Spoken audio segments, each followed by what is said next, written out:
and part of that was recognition of the Michigan Constitution, Article 1, Section 15, as the sole authority for pretrial detention order for the purpose of protecting the public from dangerous defendant. That was the initial and concern of that. But in doing that, they also set some other guidelines, and they established some mandatory conditions for all pretrial releases. One being that the defendant will appear as required. Two, the defendant would not leave the state without permission of the court. And C, the defendant would not commit any crimes, while released. And the decision of the rules also published an approved list of conditions such as drug testing and third-party monitoring that a court may require the supervision of defendants while on pretrial release status, and limits the imposition of money bill as a condition of pretrial release to cases where the risk of non-appearance might be relevant.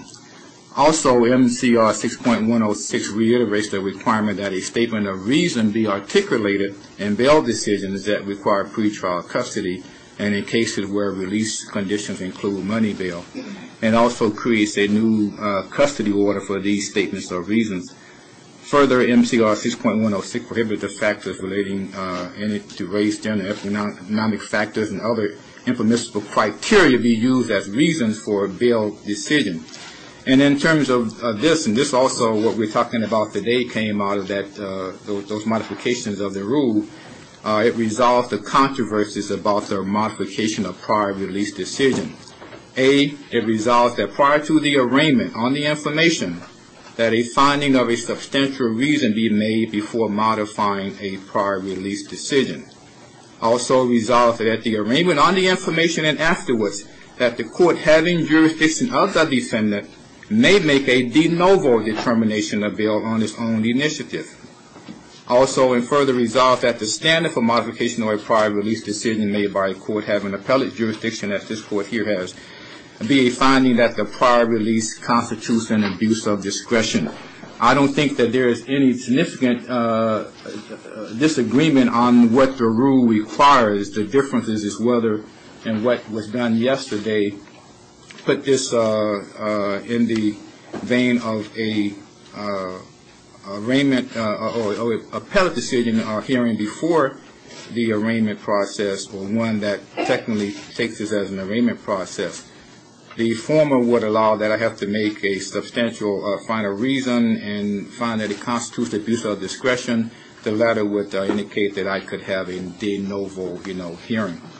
Now, the whole issue, of course, on that, I believe, is that, as I understand it, even though the procedure that is allowed over there, that once someone waives a preliminary examination, the matter then is forward to the circuit court, and it's go through a blind draw process, and a date is set for an arraignment on the information.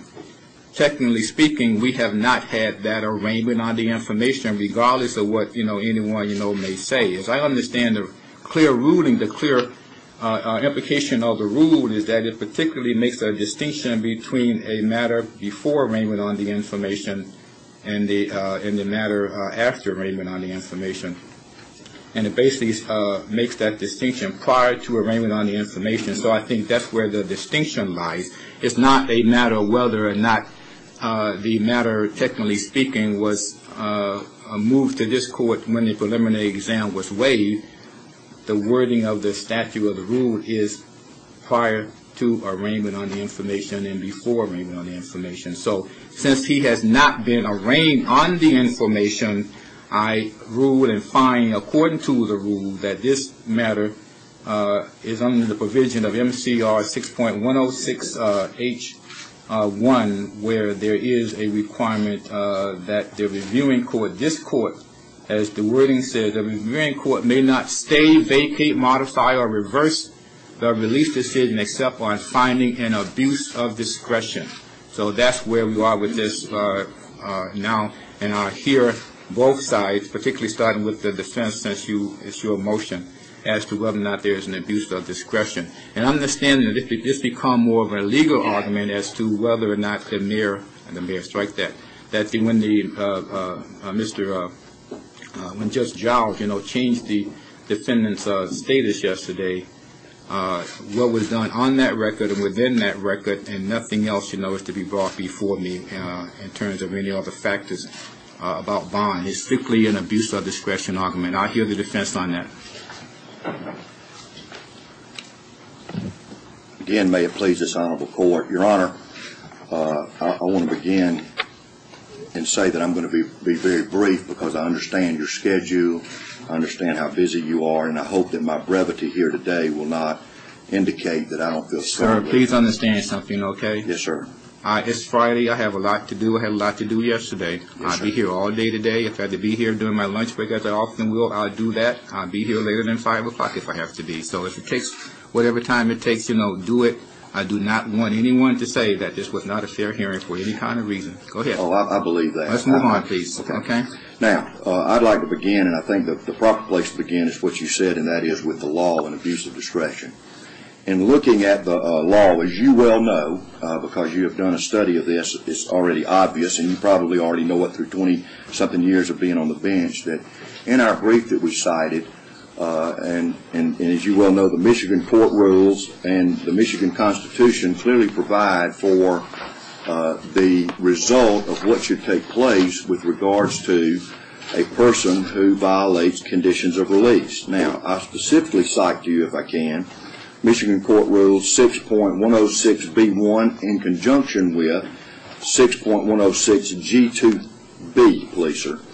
And what that says is, my reading of it goes, Your Honor, is that in a case where there is going to be a divestiture of a bond issue, that a court cannot just revoke and remand a case and place a defendant in jail without some type of a bond, except in a variety of circumstances, those being where there has been the condition has been violated on the basis of murder, treason, armed robbery, or more importantly, violent felonies. In this particular case, we believe that there is an abuse of discretion by the district court judge in that while he could have changed the conditions of the bond, and while he may have done different things, one of the things he cannot do under the law is remand without a bond. We believe that is nothing more but a clear abuse of discretion by the trial court judge that we had in the district court.